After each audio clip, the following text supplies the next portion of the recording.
Matt Lenihan Boxing Social in association with Forged Irish Stout, Empire Fight Store. We're here, Eddie Hearn, undisputed heavyweight world title weigh-in. Before we come on to that though, I had a look at Twitter.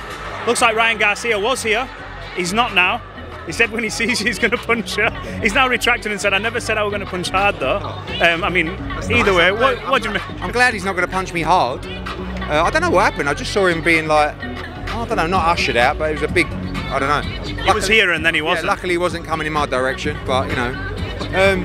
I don't think it's a good idea if he punches me. Why?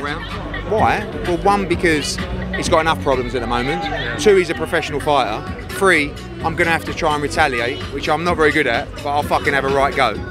And we don't really want that in Riyadh, an event like this, so, you know. Are you surprised with, like, I know you're not surprised by anything anymore, but the sort of direction that he's taken towards you? Completely baffled.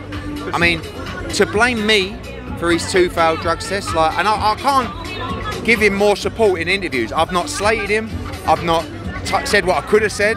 I've said, let's wait, let's give him the opportunity to be heard.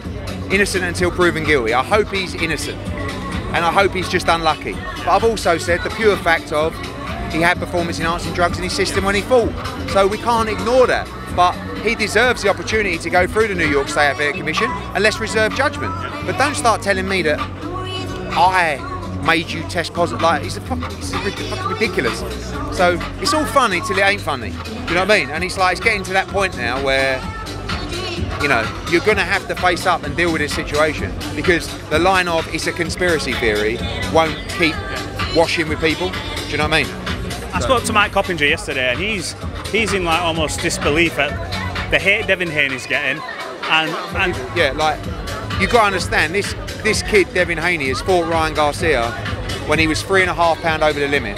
Now that's his fault because he agreed to that, right? Yeah. So you can't now moan about it. I'm sorry, but then he finds out that he fought Ryan Garcia with performance-enhancing drugs in his system.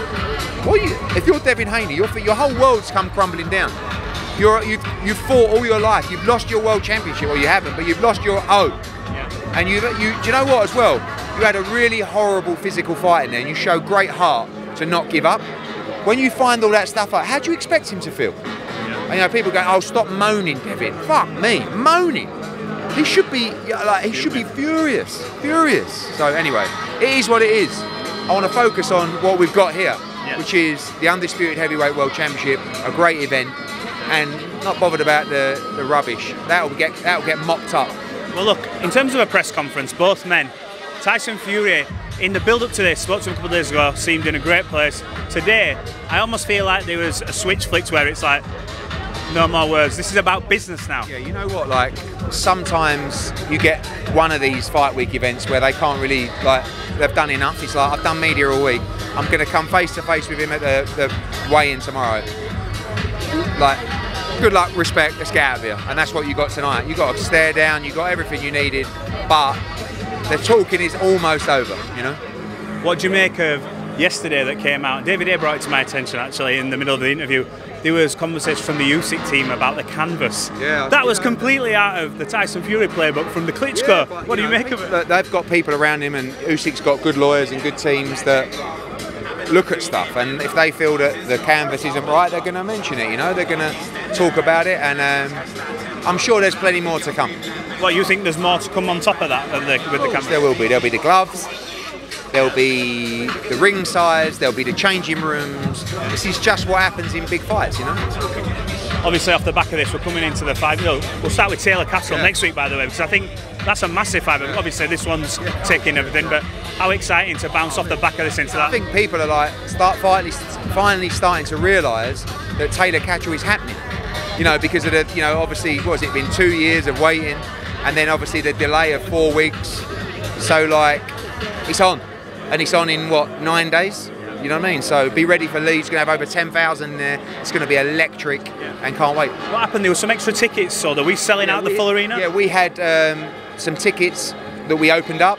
We had I know 150, 200 refunds of people that couldn't make the new date. Yes. There's very limited tickets available. We sold the whole lot originally within 3 or 4 hours. Yeah. There's over 10,000 already sold and like a couple of hundred tickets left. You'll see on Saturday night, the place will be absolutely packed for this fight. You made a couple of new signings, since we last spoke? Yeah, in Puerto Rico, Stephanie Pinheiro and another young prospect as well, and looking forward to seeing them in action July 15th.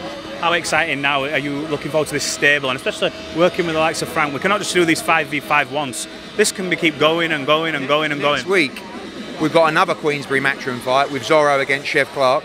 And I've just completed another deal for one of our guys to fight one of his guys on his show coming up. Brilliant fight, you'll love it, and you're going to see a lot more of that. Can you not give us a hint on what you're doing? Definitely not.